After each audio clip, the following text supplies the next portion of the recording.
ინსტიტუციონალიზაცია ნიშნავს გრძელვადიანი ინსტიტუციური მსურველობის ფორმის ჩანაცვლება ოჯახური მსურველობით ან ოჯახის მსგავსი ალტერნატიული მომსახურებით. ამ მხრივ სოციალური მომსახურების სააგენტო გეგმავს ძალიან ფართომასშტაბიან ღონისძიებებს. ეს ნიშნავს, რომ ჩვენ ხელს უწყობთ და ვავითარებთ სხვადასხვა ტიპის სერვისებს და ამასთანავე უკვე არსებული სერვისების განვითარებასაც აქტიურად მუშაობს. დღესდღეობით არსებული სერვისებიდან ძალიან მნიშვნელოვანია მინდობით აღზრდა, ანუ ეს არის ეგრეთ წოდებული შვილობილობა, როდესაც ხდება ბავშვის განთავსება მიმღებ ოჯახში ხელშეკრულების საფუძველზე.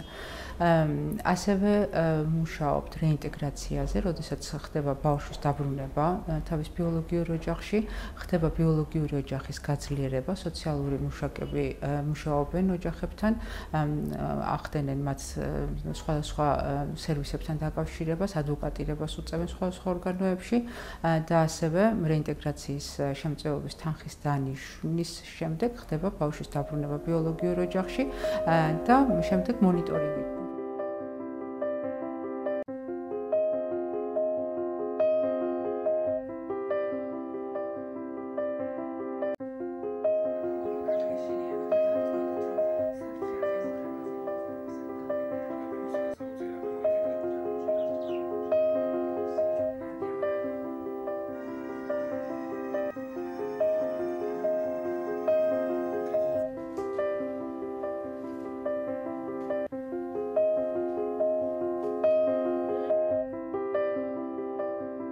Ეზის გარდაცვალებიდან დავიწყებ, რა თქმა უნდა. Აი ეს იყო დიდი ტრაგედია ჩვენი ოჯახისთვის. უკვე ასაკში ვიყავი, რა თქმა უნდა. ძნელი იყო ამათი გაზრდა, ხო მართალია. როდესაც ბავშვი არის განთავსებული ინსტიტუციაში, ხდება მისი სამართლებრივი სტატუსის დადგენა. ანუ ჩვენ უნდა მოვიძიოთ ბიოლოგიური მშობლები, მივიდიოთ ბიოლოგიურ მშობლებთან, თუ არიან ბიოლოგიური მშობლების სახეზე და ვთავაზობთ სხვადასხვა სახის დახმარებებს. ეს არის რეინტეგრაცია, ეს არის მცირე საოჯახო ტიპის სახლი. სახელმწიფომ დაუნიშნა ბავშვებს პენსია.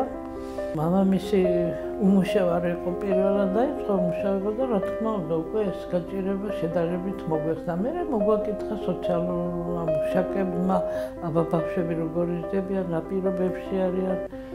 რა თქმა უნდა ბაღში ბავშვებს არაფერი არ უჭირდა, დამყავდა, იმიტომ რომ ეს სახში რაღაც უნდა გამეკეთებია, რომ ბავშვებისთვის ხელი შემეწყო. მამამისი გადაყოლილი ამ ბავშვებზე რა, ერთი წუთი არ ტოვებს უყურადღებოდ, რასაც ეთხოვენ ის უნდა შეუსრულოს.